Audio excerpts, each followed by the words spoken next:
예, 오늘은 진노 중에도 긍휼을 베푸시는 하나님이라는 제목으로 함께 은혜를 나누고자 합니다. 사무엘하 15장 1절부터 18절까지의 말씀은 압살롬이 다윗 왕에 대한 반란을 계획하고 또 실행하는 그 과정을 담고 있습니다. 압살롬은 왕위를 차지하려는 야망을 품은 야망가였습니다. 철저하게 준비하는데요. 이제 자기를 위해서 마차와 말들을 준비하고 또 50명의 호위병들을 그 앞에 세웁니다. 그러면서 마치 자기가 이미 왕이라도 된 것처럼 이렇게 행세를 하고 다니는 것이죠. 그리고 어떻게 하냐면 매일 성문 앞에 나가서, 이 성문 앞은 그 당시에 재판하는 장소였는데 그 성문 앞으로 나오는, 송사하러 나오는 백성들을 그 중간에서 다 자기가 만납니다. 그러면서 다윗 왕은 너희들의 송사에 관심이 없으시단다. 그러니 나한테 한번 말해보렴. 그렇게 이 백성들의 마음을 중간에서 가로챕니다. 그러면서 아마 이 한마디를 꼭 붙이지 않았을까 싶습니다. 내가 왕이 된다면 정의롭게 판결해 줄 텐데. 자, 그렇게 백성들의 마음을 훔치고 왕 노릇, 왕 행세를 하던 압살롬이요. 이제 4년이라는 시간이 흘러요. 4년이라는 시간이 흘러서 다윗 왕에게 내가 헤브론으로 가서 서원을 좀 갚아야겠습니다. 제가 그술 왕 달메에게 가 있을 때 서원한 것이 있는데 그때 서원한 것을 이제는 갚아야 됩니다. 라고 허락을 구합니다. 다윗은 의심 없이 허락을 해줍니다. 그런데 우리는 알고 있죠. 압살롬이 서원을 갚으러 간 것이 아니라 그곳에서 무엇을 합니까? 이제 반란군 출정식을 엽니다. 자, 여러분, 그런데 왜 반역의 장소를 헤브론으로 정했는가? 헤브론은요, 여러분, 단순한 곳이 아니었습니다. 여러분들도 이제 정치인들이 어떤 뭔가 출마를 할 때 아무 데서나 출정식을 하지 않죠. 뭔가 의미가 있는 데서 합니다. 그것처럼 헤브론은요, 다윗이 유다의 왕으로 처음 기름 부음 받은 장소였어요. 그리고 사무엘하 3장 2절 3절 말씀에 따르면 압살롬의 고향이기도 합니다. 여러분, 오늘날도 같은 지역 출신끼리의 유대감이라는 게 있지 않습니까? 그 같은 지역 출신, 너 고향이 어디야? 조장로님은 한평이라고 하시더라고요. 저는 김해입니다. 여러분들의 고향은 어디세요? 그 고향 출신이라는 사람을 이렇게 만나면은 뭔가 유대감이 느껴지는데, 오늘날도 그런데 그 옛날에는 또 어땠겠습니까? 더 심했겠죠. 이 당시에도 고향은요, 강력한 지지 기반을 구축할 수 있는 곳이었어요. 또 정치적, 상징적으로 봤을 때 다윗 왕조의 시작을 상징하는 곳이었기 때문에 여기서 반란을 일으킨다는 건요, 다윗의 그 권위를 자기가 무너뜨리겠다는 거예요. 자기가 가로채겠다는 겁니다. 그러면서 자신이 정통 왕자다, 정통성을 이을 수 있는 사람이다, 그것을 보여주는 겁니다. 이런 이유들로 압살롬은 헤브론에 도착하자 자신을 왕으로 선포하고 또 다윗의 신하들 중에 유능한 사람들을 끌어모읍니다. 그 중에 이제 우리가 잘 알고 있는 아히도벨이라는 책략가도 있었죠. 그런 반면에 다윗은 압살롬의 반란 소식을 듣고 예루살렘을 포기하기로 하고 도망갈 결심을 합니다. 그러면서 어떻게 하죠? 그 예루살렘에 후궁 10명을 남겨두고 그리고 자기 가족과 그리고 신하들을 다 데리고 피난 행렬에 오르지요. 이렇게 다윗은 예루살렘을 떠나서 피신하게 되고요. 그리고 압살롬의 반란군은 기세가 등등해진 채로 이제 반란을 본격적으로 시작합니다. 이런 배경 속에서 먼저 오늘 본문을 조금 더 살펴보도록 하겠습니다. 우리 19절 말씀을 보시면 그때에 왕이 가드 사람 이때에게 이르되 라고 했어요. 이 절체절명의 순간에 중요한 인물이 등장합니다. 가드 사람 이때입니다. 자, 이때는요, 곁에 있는 사람입니다. 제가 농담 한마디만 하겠습니다. 누가 옆에 있대. 곁에 있는 사람, 이때. 예, 이때는 곁에 있는 사람이라는 뜻인데 이 가드 사람이래요. 가드는 블레셋의 5대 도시 중에 하나지요. 그러니까 이때는 이스라엘 사람이 아니라 블레셋 사람입니다. 다윗도 이 사실을 알고서 그를 가리켜 뭐라고 말합니까? 너는 쫓겨난 나그네인이라고 했어요. 여러분 좀 이상하지 않습니까? 블레셋 사람이 왜 다윗을 섬길까요? 예. 그리고 다윗은 왜 그를 가리켜서 쫓겨난 나그네라고 이야기할까요? 우리가 다윗의 블레셋 망명 시절을 한번 떠올려 보면은 이렇게 이때와 다윗의 관계를 추정할 수 있습니다. 다윗이 사울 왕한테 쫓겨다니던 시절이 있었죠. 그때 이 다윗이 이제 가다 어디로 갑니까? 블레셋으로 망명해요. 블레셋 가드로 갑니다. 그때 아마도 이때가 다윗을 만나지 않았겠는가.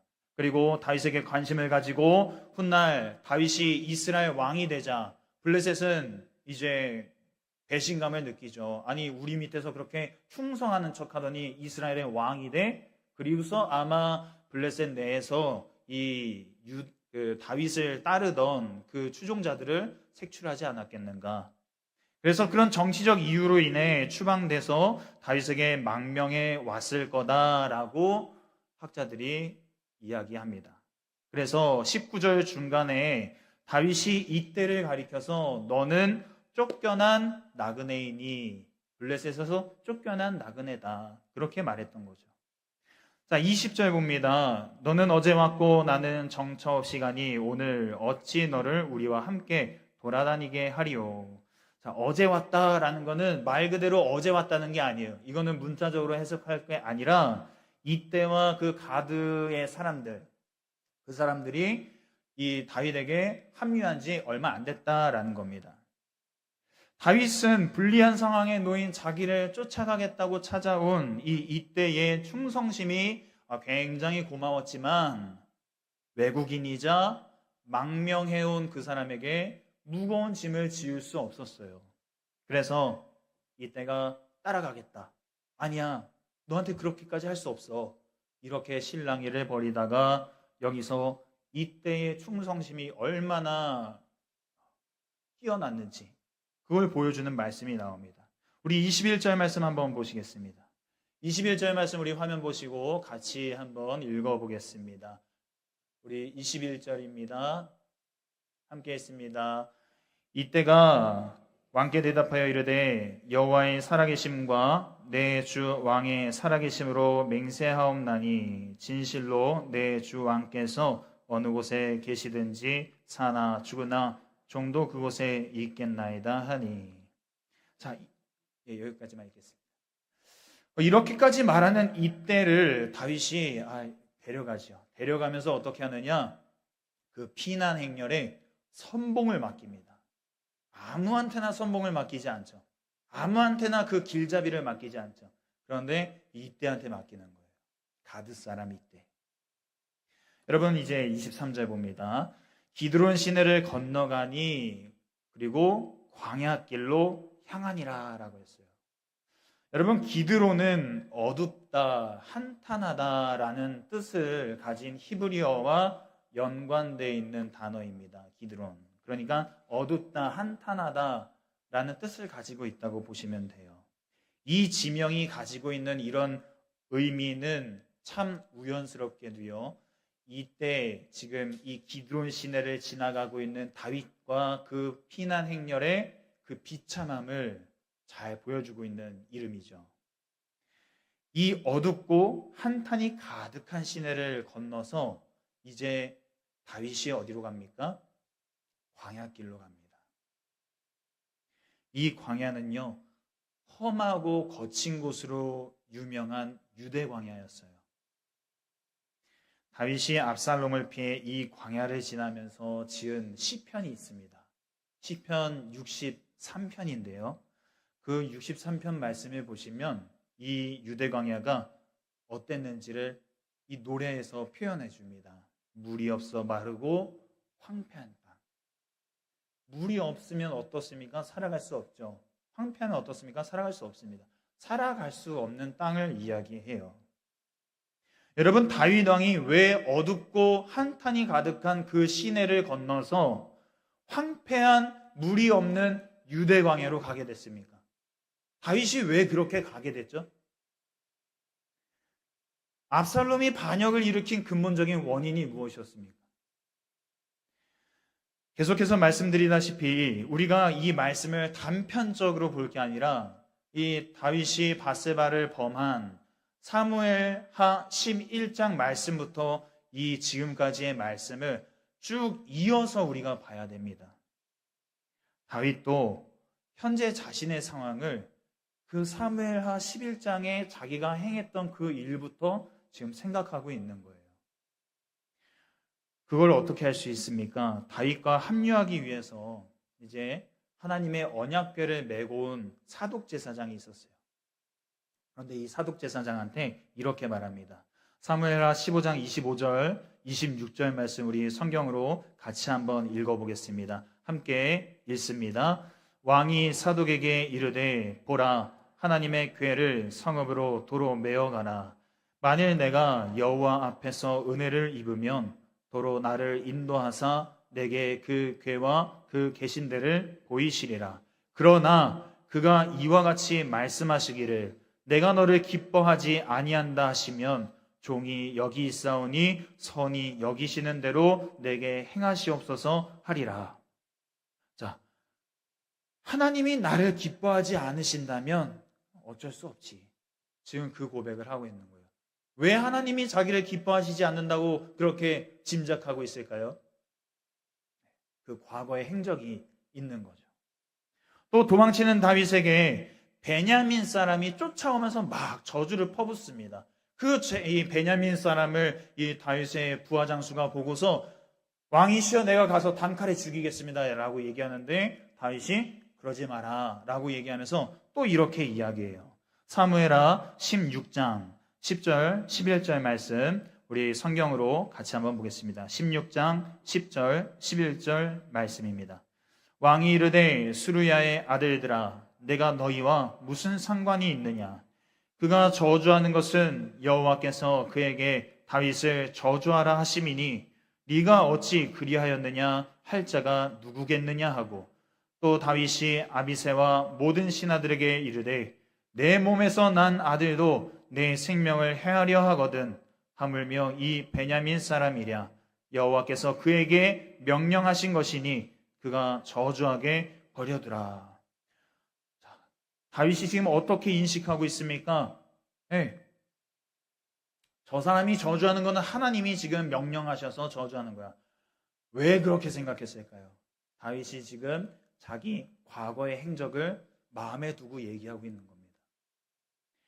다윗이 이 말을 통해서 다윗의 이 말을 통해서 우리가 짐작할 수 있는 건 다윗은 지금 이 압살롬의 반역을 단순한 반역으로 보고 있는 게 아니라는 거예요. 하나님께로부터 온 징계로 여기고 있었다는 겁니다. 왜요? 나단 선지자를 통해서 들은 하나님의 징계가 아직 그 마음속에 여전히 남아있었기 때문입니다. 해가 지날수록 그 마음이 옅어질 수 있었을진 몰라도 계속 마음에 남아있는 거예요. 아, 하나님께서 그렇게 말씀하셨는데 언제 그 말씀이 나에게 임하려나. 지금까지 살펴본 말씀과 또 이 전체적인 이야기의 흐름 속에서 하나님께서 우리에게 주시는 메시지가 무엇인가 두 가지만 나누려고 합니다.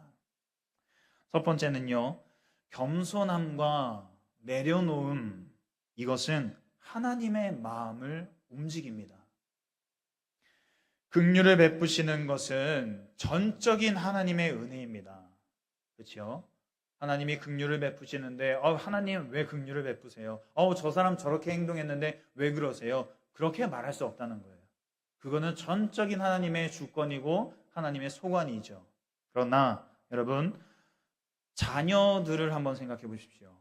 자녀의 회개와 겸손이 부모의 마음을 움직이는 것처럼 우리의 회개와 겸손은 하나님의 마음을 움직여서 진노 중에도 긍휼을 베푸시게 한다는 겁니다. 예를 들어서 앞서 읽었던 이 다윗이 사독제사장과 아비새에게 한 말을 다시 한번 떠올려 보십시오. 압살롬의 반역을 하나님의 징계로 여기면서 겸손히 이 모든 상황이 하나님의 주권으로부터 시작됐다라는 것을 인정하고 있어요. 그런 하나님이심을 인정합니다. 징계로 당하는 이 상황을 주신 분도 하나님이시고 이 징계를 풀어주실 분도 하나님이시다. 내가 할 수 있는 게 없다는 거예요. 하나님의 철저한 주권이다. 그러니 이 징계를 당하는 나는 어떠해야 됩니까? 겸손하게 그 상황을 받아들이는 것밖에 없는 거죠. 또 다윗은 자신이 쥐고 있는 것을 내려놓습니다. 여러분, 다윗이 어디를 포기하고 도망갔다고 했죠? 예루살렘. 이 예루살렘에서 여러분 다윗이 끝까지 항전할 수 있었지만 그렇게 하지 않고 예루살렘을 포기하고 떠납니다. 여러분, 예루살렘을 포기하고 떠나는 것은 어떤 의미인 줄 아십니까? 단순히 도시를 떠나서 이렇게 도망치는 게 아니라 자신의 정치적인 그 권위와 통치력을 다 내려놓겠다는 거예요. 그걸 다 포기하고 도망가겠다는 겁니다. 뿐만 아니라 여러분, 다윗은 언약궤와 함께 할 수 있는 기회도 내려놓습니다. 이게 무슨 의미냐면 하나님이 나와 함께 하신다는 그 명분을 포기하겠다는 거예요. 한번 생각해 보십시오. 언약궤를 가지고 가지 않고 예루살렘으로 다시 가지고 가라고 했어요. 들여놓으라고 했어요. 그러면 그 예루살렘에 압살롬이 올 거고 압살롬이 그 언약궤를 차지하겠죠. 그러면 백성들에게 이게 어떤 메시지가 되겠습니까? 하나님이 다윗을 버리고 압살롬을 선택하셨다. 그 메시지를 줄 수 있는 거예요. 그걸 알면서도 언약궤를 내려놓습니다. 여러분, 다윗의 이런 내려놓음이 의미하는 바는 징계를 내리시는 하나님의 그 주권 앞에서 내가 변명하거나 대항하지 않겠다는 겁니다. 오히려 하나님의 앞에서 긍휼을 구하는, 철저하게 긍휼을 구하는 연약한 존재가 되겠다는 거예요. 여러분, 어떤 일을 당하실 때 연약한 존재가 되어보신 적 있으십니까? 스스로 자기를 겸비하여 연약한 존재가 되는 것. 오늘 하나님이 우리에게 그것을 요구하고 계십니다. 혹시 내가 뭘 그렇게 잘못했습니까? 그렇게 따지면서 겸손히 하나님의 은혜를, 긍휼을 구하기보다는 그런 일을 당할 때마다 더 어깨에 힘을 주고 그럴 때마다 더 목을 곧게 하고 그럴 때마다 뭔가 더 많이 갖추어서 이 상황을 내 힘으로, 내 능력으로, 내가 할 수 있는 모든 방법으로 헤쳐나가려고 하지는 않는가. 그것을 오늘 다시 한번 돌아봐야 합니다. 여러분에게 하나님의 도우심과 긍휼이 필요한 순간은 언제입니까? 오늘 다윗이 보여준 이 믿음의 자세는요, 사실 징계받을 때만 필요한 게 아니라 평상시에도 우리에게 필요한 믿음의 자세인 줄 믿습니다. 시험을 앞두고 있거나 합격을 원하고 있거나 중요한 결정을 내려야 하는 그 순간에도 필요한 것이지만 평상시에도, 모든 순간에도 늘 필요하다는 겁니다. 그러므로 여러분, 모든 순간 겸손히 하나님의 주권을 인정하시고 우리 삶의 그 운전대를 내려놓는 연습, 그 운전대를 하나님께 맡겨드리는 연습을 계속해서 해나가시는 우리 모두가 될 수 있기를 간절히 바랍니다. 자, 두 번째는 하나님은 긍휼을 베푸실 때 실제적으로 도우시는 분이십니다. 어떻게 도우신다고요? 실제적으로 도우신다. 어떻게 도우실까요? 오늘 본문 말씀에 등장하는 블레셋 가드 사람 이때를 한번 보십시오. 진실로 내 주 왕께서 어느 곳에 계시든지 사나 죽으나 내가 주님 그 왕과 함께 하겠습니다. 사나 죽으나 왕과 함께 하겠습니다. 그 말을 들은 다윗의 마음이 어땠을까요? 평상시에도 이런 말을 들으면 좋을 텐데 환난을 당한 중에 이런 말을 들으니 다윗에게는 정말 큰 위로와 힘이 됐을 겁니다. 이처럼 하나님은요, 사람을 통해서 실제적인 도움을 주실 때가 있는데요. 이때의 고백과 비슷한 고백을 한 사람이 성경에 또 한 명 등장합니다. 바로 룻입니다. 나오미가 남편을 잃고 아들들도 다 잃어서 망했습니다. 쫄딱 망했습니다. 다시 유대 땅으로 돌아가려고 그 며느리들에게 이제는 내가 유대 땅으로 다시 돌아가려고 하니, 그리고 너희들은 아직 젊으니 이제는 나를 떠나서 너희 민족과 함께 있어라. 나 혼자 돌아가련다 라고 얘기했는데, 그 중에 어떤 며느리가 내가 끝까지 당신과 함께 하겠습니다 그럽니까? 룻이 그렇게 이야기해요. 여러분, 룻기 1장 16절 17절 말씀, 언제 보아도 참 따뜻한 말씀인데, 룻기 1장 16절 17절 말씀 우리 화면 보시고 같이 한번 읽어보겠습니다. 함께 읽습니다. 룻이 이르되 내게 어머니를 떠나며 어머니를 따르지 말고 돌아가라 강권하지 마옵소서. 어머니께서 가시는 곳에 나도 가고 어머니께서 머무시는 곳에서 나도 머물겠나이다. 어머니의 백성이 나의 백성이 되고 어머니의 하나님이 나의 하나님이 되시리니 어머니께서는 죽으시는 곳에서 나도 죽어 거기 묻힐 것이라.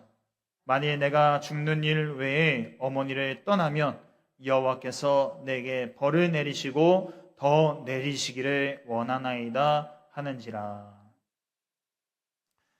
베들레헴에 흉년이 들어서 그때 당시에 잘 살고 있던 이 나오미 가족이 그 민족들을 돌아보지 않고 주랭랑 치듯이 모압 땅으로 도망갔는데, 거기서 모든 걸 잃고 나오미가 스스로를 마라, 나를 나오미라고 부르지 마, 난 마라야, 쓴 인생이야, 그렇게 낮추면서 다시 하나님의 백성 공동체로 돌아왔을 때 하나님이 어떻게 하십니까?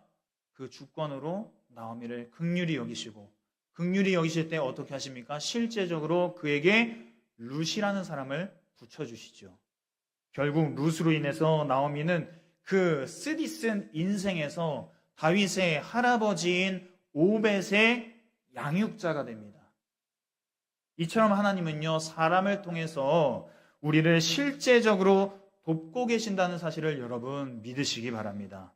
여러분을 돕고 있는 사람 한번 떠올려 보십시오. 누가 있으십니까? 여러분을 돕는 사람. 여러분이 만약에 힘들고 어려운 그 상황에 처했을 때 여러분을 이유 없이 그냥 100% 온전히 지지하고 격려해 주는 사람 누가 있으십니까? 그 사람을 여러분의 지지자로 붙여주신 하나님께 감사하시고, 그리고 그 사람을 어떻게 여겨야 될까요? 이때와 룻처럼 여기면서 여러분 일어서시기를 바랍니다. 또 하나님은요, 사람을 통해서 우리를 도우시지만 한편으로는 광야를 통해서 우리를 도우십니다. 여러분, 오랜 광야 생활을 청산하고 왕궁으로 와서 왕노릇하면서 생활하다가 이제는 쫓겨나서 다시 광야로 들어가야 하는 다윗의 심정을 한번 떠올려 보십시오. 아마 여러분 중에 어려운 생활을 하시다가 형편이 나아지신 분도 계시겠지만 형편이 좋았다가 어려워진 분들도 계실 텐데, 여러분 그때의 그 마음은 겪어본 사람만이 알겠죠. 그 마음으로 광야를 향해 다시 들어가는 다윗을 한번 생각해 보세요. 내가 징계를 받아서 이렇게 가는구나. 야, 내 인생 이제 끝장났구나. 한없이 물려오는 그 후회와 죄책감, 나를 따르는 저 뒤에 있는 내 가족들, 내 백성들에 대한 미안함. 하나님이 나를 미워하시고 나를 떠나셨다는 그 절망감. 그 절망감에 여러분 사로잡히지 않겠습니까? 그런데 여러분, 하나님은 그 인생의 끝, 후회, 절망감, 죄책감이라는 그 모든 것에 집합 쏘이는 그 광야에서 하나님이 역사하십니다. 다윗을 도우십니다. 다윗이 유대 광야에서 지은 시편 63편 말씀을 보시면 이 진리를 우리가 명확하게 알 수 있습니다. 다윗을 광야로 인도하신 하나님, 그 하나님께서 그곳에서 다윗이 하나님만 전적으로 의지하게, 신뢰하게 만드세요. 63편 다 읽어보면 좋을 텐데 꼭 집에 가서 읽어보시고 지금은 8절부터 10절 말씀 함께 화면 보시고 읽어보겠습니다. 함께 읽습니다. 나의 영혼이 주를 가까이 따르니 주의 오른손이 나를 붙드시거니와 나의 영혼을 찾아 멸하려 하는 그들은 땅 깊은 곳에 들어가며 칼의 세력에 넘겨져 승냥이의 먹이가 되리이다. 여러분 보십시오. 하나님께서 다윗의 그 마음속에 그 광야길로 들어가는 그 순간에 있었던 다윗의 모든 난 끝장이다라는 그 마음을 다 제거해 주시고 그 두려움을 다 거두시고 어떻게 하십니까? 다시 담대하게 일어나 외치게 하세요. 그렇습니다, 여러분.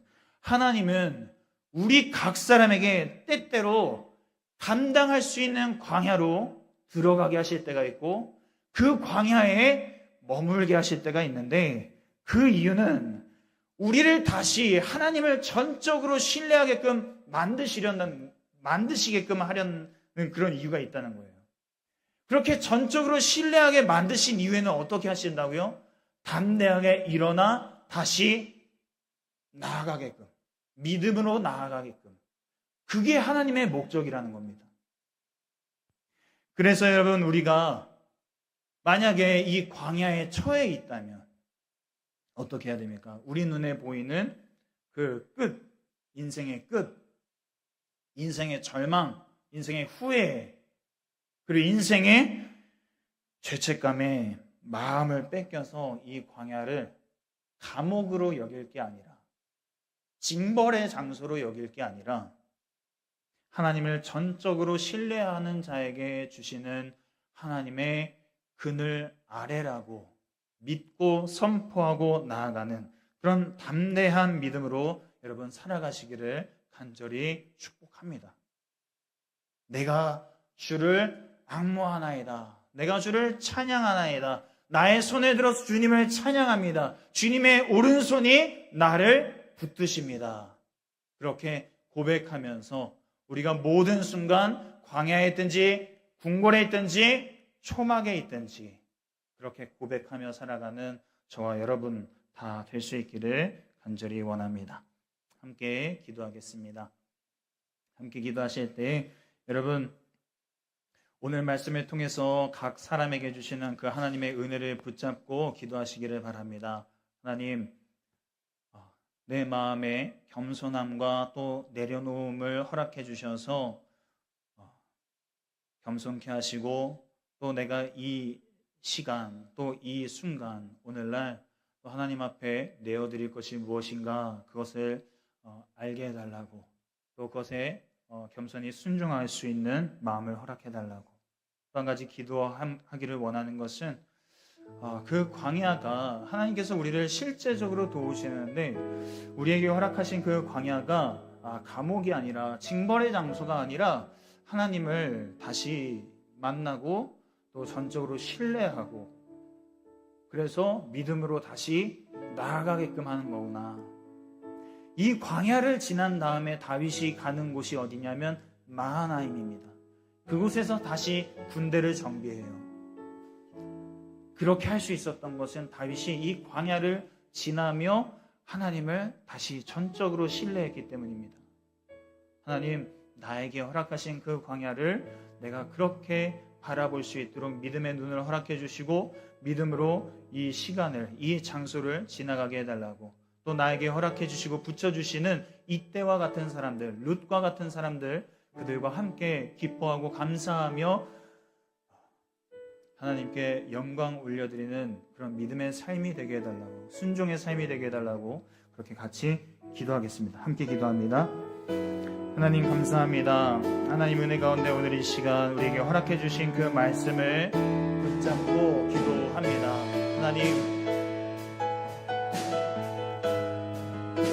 하나님 우리에게 허락해 주신 이 말씀을 통해서 오늘도 우리가 깨닫길 원하는 것은 겸손함과 또 내려놓음이 하나님의 마음을 움직인다는 사실을 깨닫습니다. 하나님 오늘 우리에게 겸손함을 허락해 주시옵소서.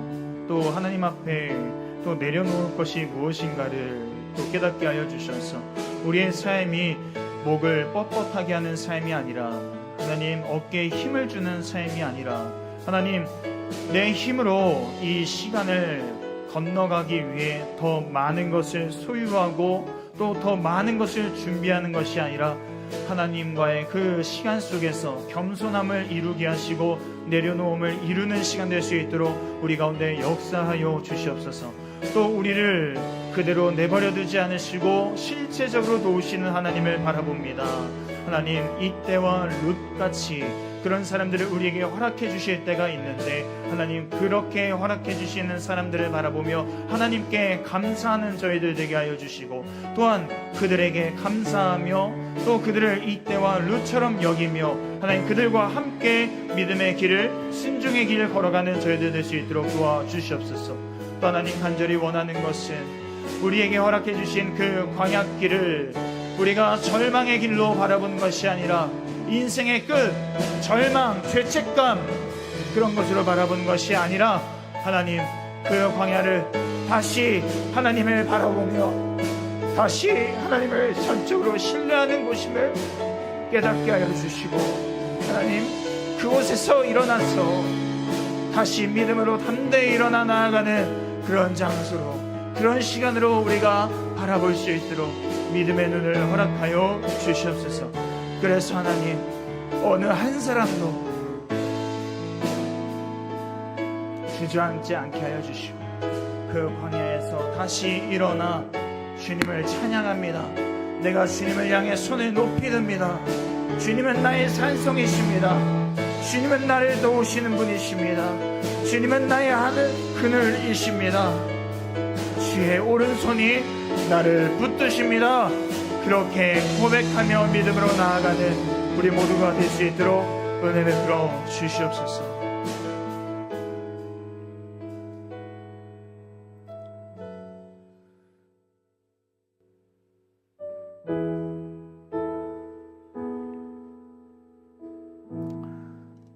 하나님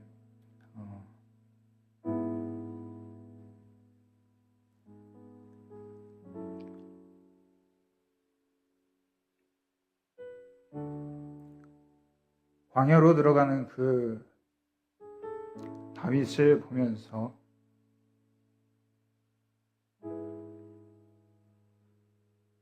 간절히 원하는 것은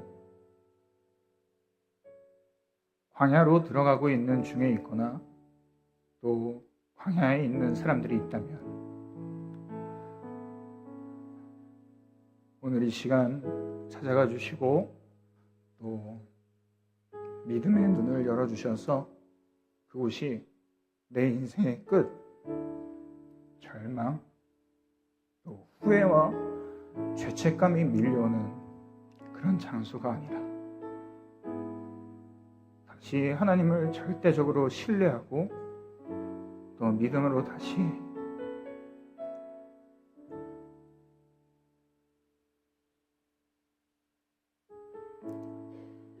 일어서게끔 하는 그 장소임을 깨닫게 해주셔서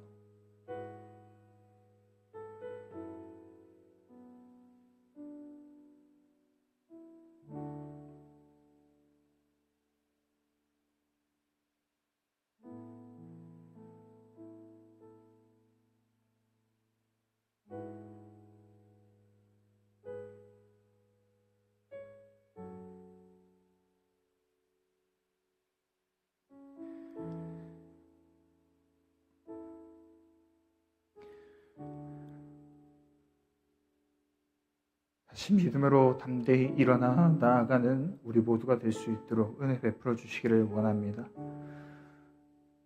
우리 가운데 이때 같은 사람들을 붙여주시고 룻 같은 사람들을 붙여주시고 또 그들과 함께 이 시간을 진노 중에라도 긍휼을 베푸시는 그 하나님을 발견하며 이 시간을 넉넉히 승리하며 나아가는 우리 모두가 될 수 있도록 은혜 베풀어 주시옵소서.